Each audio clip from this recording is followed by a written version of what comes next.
Minha esposa em comum. Autor, K. Nichols. Capítulo 2. Mestre M. Com crescente curiosidade, Vivian estreitou os olhos. Maria, quanto deveria ser realmente o seu salário? Não consigo entender por que seu chefe não pôde te pagar o valor integral. A realidade era que, ela estava se perguntando como Maria conseguia sobreviver naquela cidade tão decadente. O pai de Vivian era um notório empresário rico na cidade de Sheffield. Ao mesmo tempo, ela também estava se destacando na sua área de atuação. Além de assinar um contrato com a Yes Entertainment, ela já havia captado muitos recursos apenas 6 meses após sua estreia. Depois de ter conseguido seu papel em uma série de televisão e em um reality show, ela facilmente recebeu mais de $1 milhão.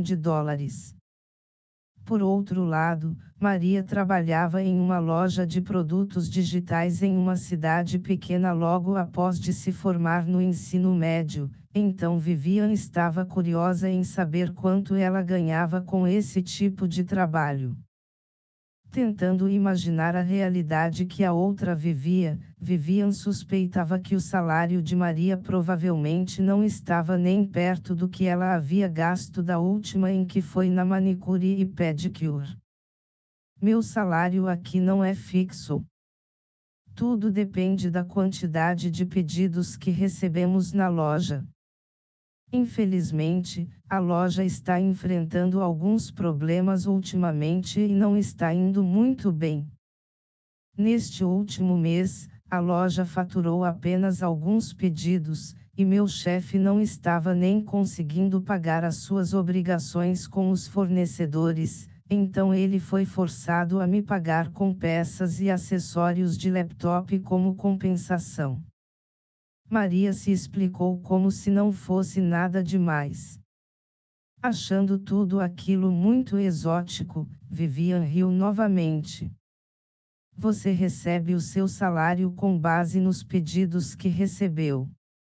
Até onde eu sei, isso não é o mesmo sistema de trabalhar temporariamente em uma fábrica. Depois desse comentário, Vivian permaneceu em silêncio. Ela apenas balançou a cabeça levemente demonstrando a sua indignação e soltou um longo suspiro de pena.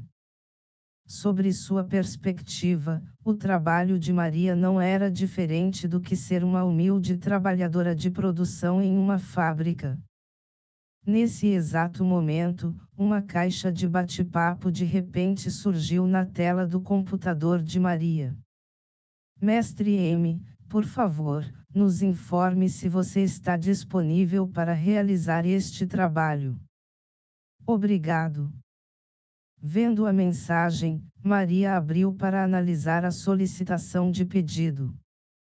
A solicitação dizia: o site de uma fundação internacional de caridade para crianças carentes foi atacado por hackers. Eles estão solicitando urgentemente que seu firewall seja reforçado. Então, ela analisou a solicitação com mais atenção e percebeu que o pagamento pelo trabalho era de apenas $300 mil. O ID de rede de Maria em sua linha de trabalho era M, mas a equipe se dirigia à garota como Mestre M para demonstrar total respeito a ela. Aparentemente, ela fazia parte de um grupo chamado Cell, uma conhecida organização de hackers. A organização recebia pedidos de trabalhos de diversas empresas de diferentes áreas de atuação, e os encaminhava para os hackers que eram membros, como Maria. Como o pagamento para esse pedido em particular era de apenas $300 mil, seria impossível persuadir um hacker de nível divino do céu a aceitar o trabalho. Na realidade, esse valor mal atingia o pagamento padrão de hackers medianos dentro da organização. No entanto, esta organização de caridade estava em uma situação delicada.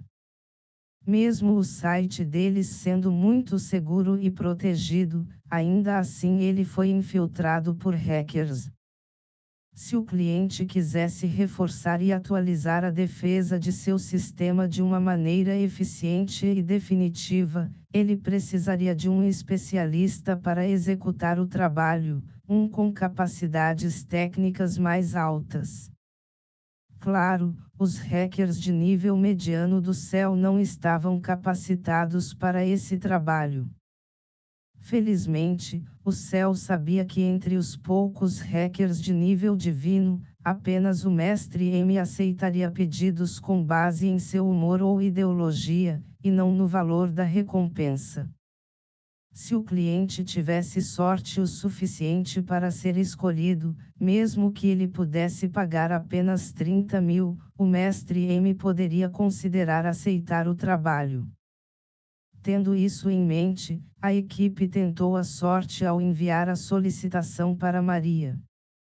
Enquanto esperava por sua resposta, a equipe não pôde deixar de se sentir extremamente ansiosa. Está bem. Peça ao cliente para me enviar o endereço IP e todos os dados relevantes para que eu possa começar.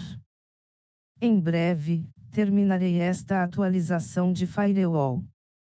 Obtendo a resposta afirmativa que tanto esperava, a equipe finalmente conseguiu relaxar um pouco e rapidamente transmitiu a boa notícia para o cliente. Em pouco tempo, Maria recebeu todos os dados que havia pedido. Antes de começar, como se fosse um ritual, ela estalou os dedos e começou a digitar o mais leve e preciso possível no teclado de seu laptop. Ela era uma artista, como se fosse uma pianista cujos dedos dançavam harmoniosamente nas teclas. Seus lindos e claros olhos estavam fixos na tela do computador o tempo todo como se ela estivesse hipnotizada por ela. Seu laptop estava equipado com um teclado extremamente silencioso. Dessa forma, não importava o quão rápido ela digitasse, o teclado não faria nenhum som. Levou pouco tempo até que Maria escrevesse um conjunto complexo de códigos de programação. Mesmo para quem tinha conhecimento avançado em programação, seus códigos eram tão engenhosos que pareciam obscuros para a maioria das pessoas. Está feito? Maria mandou uma mensagem de texto para a equipe, logo após ter terminado a tarefa.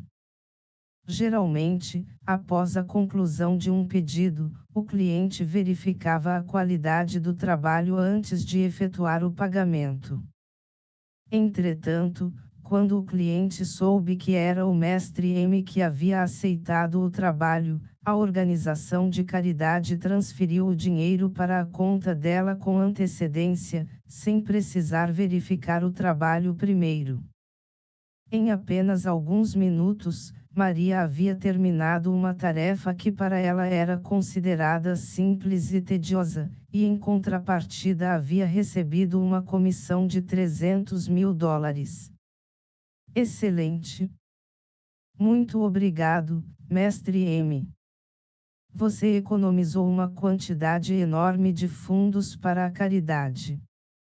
Essas crianças que receberão ajuda financeira do nosso cliente com certeza ficarão gratas a você. Não precisa me agradecer. Este é o meu trabalho e além do mais, fui pago por isso. Apesar das nossas peculiaridades, o que fazemos aqui não passa de um negócio normal. Assim que Maria enviou a última resposta, ela saiu da caixa de bate-papo e fechou a tela do laptop.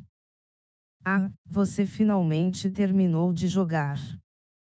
Acontece que Vivian ficou observando a todo esse tempo em que Maria trabalhava. Aparentemente, ela achou que sua nova irmã estava ocupada apenas se entretendo com um jogo bobo de computador. Claro, ela não havia desconfiado de nada. Acabou a bateria. Maria respondeu casualmente, fingindo uma expressão de ingenuidade, como se aquilo ocorresse com frequência. Sério? Ah! Ao ouvir essa resposta, Vivian não pôde deixar de rir muito. Todas as suas suspeitas haviam sido postas de lado. Agora, a única coisa que ela conseguia fazer era julgar o quão ruim esse laptop era. Maria estava usando o aparelho eletrônico por menos de 30 minutos, e o laptop já estava sem energia. Com arrogância, ela estava se vangloriando para si mesma, pensando que aquele aparelho não era nada comparado ao seu laptop. Afinal de contas, Vivian havia acabado de comprar um novo aparelho há 3 meses que lhe custou uma fortuna. Com sua tecnologia de ponta, ele poderia funcionar por 24 horas seguidas sem a necessidade de ter que se conectar a uma fonte de energia.